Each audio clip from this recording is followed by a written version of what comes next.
Hi and welcome along to AFTV Transfer Daily, the show that keeps you up to date with players that have been linked with a January transfer move to Arsenal. And I'm feeling good today as we played our first game of 2025 yesterday at Brentford. I was at the game and that was a really pleasing performance by Arsenal. Going 1-0 down and then coming back to win at a very, very difficult place. Most teams have found it really tough there at the GTEC Stadium, but Arsenal again putting 3 goals past Brentford in that game, and great to see Jesus back to form, scoring goals. Martinelli as well with a goal, also a goal for Mikel Merino, and it was a very, very pleasing performance. Good performance in the game as well by Ethan Nwaneri, who came in on that right-hand side for Saka, and was absolutely brilliant, I thought. He's 2 of his sort of passes that led to goals.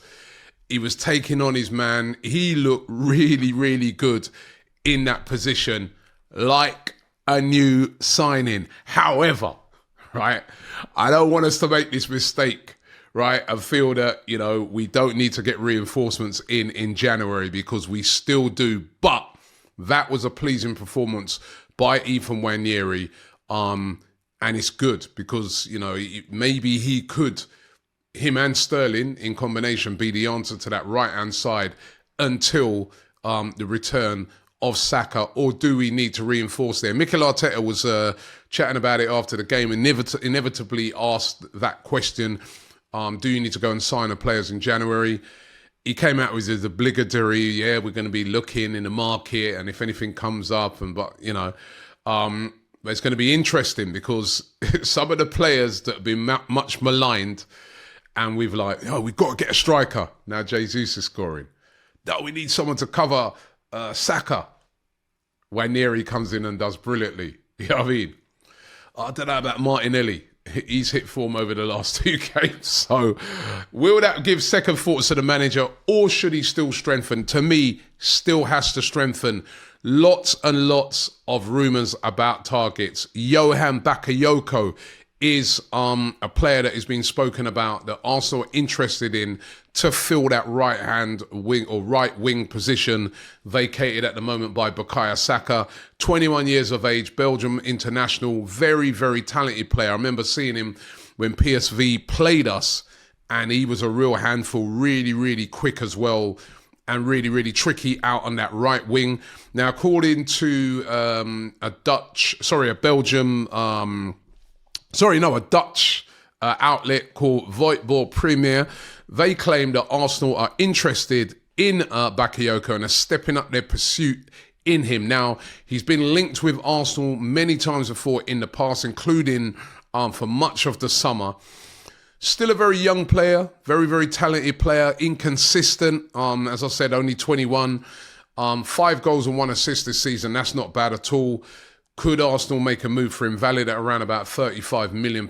Could be even more if PSV, try to really cash in on him. He's still a very young player, but going to be one to watch during this January transfer window. Now, according to Rudy Galletti, the journalist over there in Italy, Dušan Vlahović is still of major interest to Arsenal. Another player that's been heavily, heavily linked with Arsenal in the past. Remember, a couple of seasons ago, he was Arsenal's number 1 target when he was at Fiorentina, but he turned down Arsenal and ended up joining Juventus.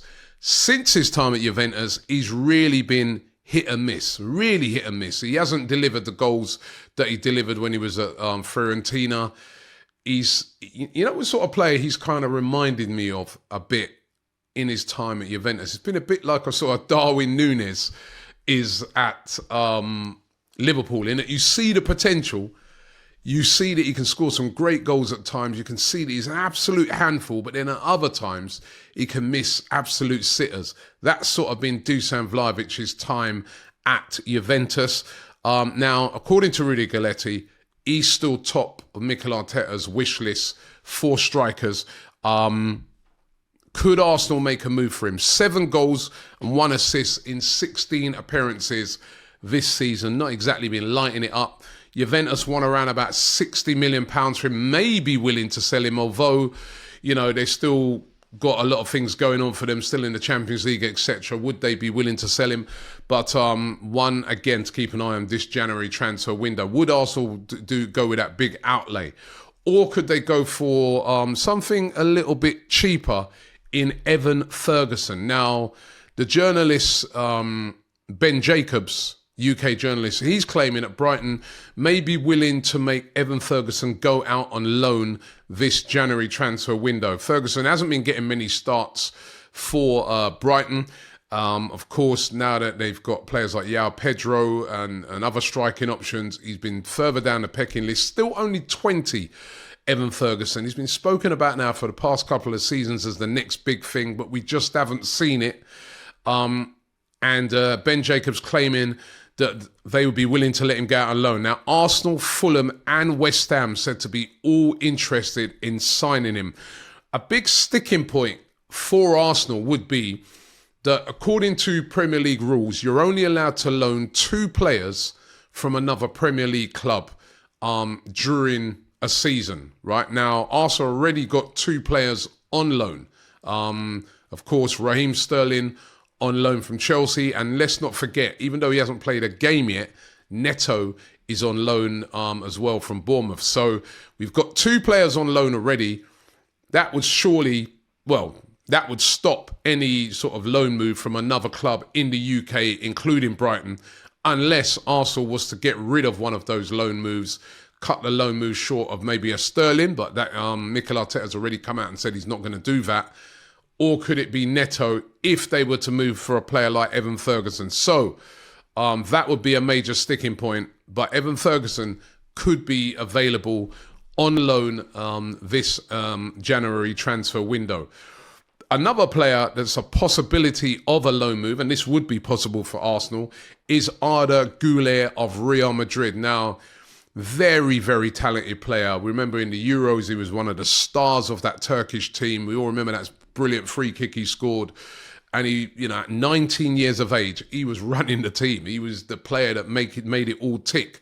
Now, according to the Mail Online, they say that Arsenal are monitoring the situation of Arda Güler, who's been described over in Turkey as the new Mesut Ozil. Indeed, Mesut Ozil's talked him up and said that this guy could be better than me. This guy can be the next big thing. Now, he's up there at Real Madrid. Talented player. However, the problem he's got at the moment is that Real Madrid is stacked with talented players, all vying to play. They brought in players like Endrick, Mbappe, on top of, your Vinicius Juniors, your Rodrigos, all players like that.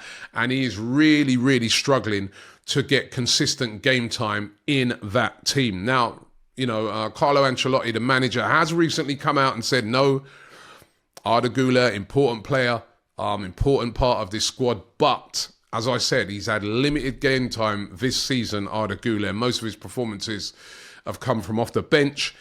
Would Real Madrid be willing to let him go out on loan this January transfer window? That's going to be really, really interesting to see. As I said, Carlo Ancelotti is a big fan, he says, of Arda Güler. Doesn't want to let him do that. But is he going to get the game time? And if he did, do Arsenal need another attacking midfielder? Of course, we've got Martin Odegaard.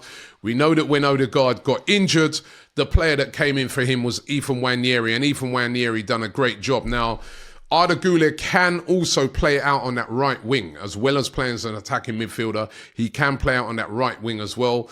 But again, with Ethan Nwaneri coming in yesterday and doing such a great job, do you bring in another player of a young age in 19, in Arda Güler, who's going to be a loan? It wouldn't be a permanent move.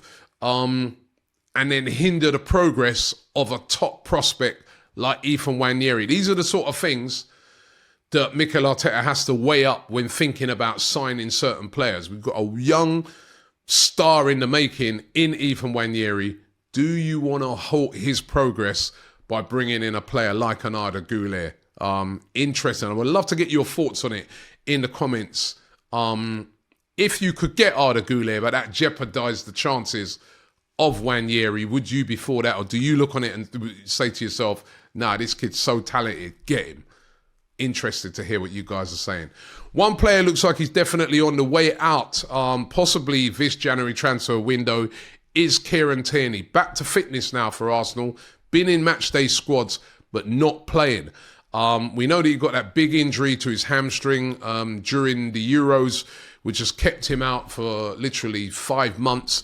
He's back now, but still not playing. Looks like Arsenal are preserving him because they want to either make him go out on loan or sell him. He's into the last 6 months of his contract at Arsenal. Still only 27, despite being at Arsenal for a long time. But as we all know, he's been hampered by injuries. Now, his boyhood club Celtic want to bring him back to the Celtic Park Stadium. He's got 6 months left on his contract. Of course, he is free to talk to teams right now. Arsenal said to be looking for a 2.5 million loan fee to let him go right now on loan. That might be attractive to Celtic. Take him out on a loan for the next 6 months and then get him on a permanent deal for free at the end of May. So going to be interesting to see where Tierney ends up. But at the moment, Celtic looking like the favourites to get his signature. So those are the rumours for today. Don't forget, we're here every single day right up until the 3rd of February, giving you news of the January transfer window. And also don't forget to check out our excellent content that we did over in Sierra Leone, the football changes, football changes, right? Videos out right now that features Kanu Ibue, absolutely brilliant, right? So make sure you check that out. Also, Forever Arsenal out tonight as well. Make sure you check it out, and the Invincible podcast coming soon as well. Thanks for watching the show, and I'll see you tomorrow.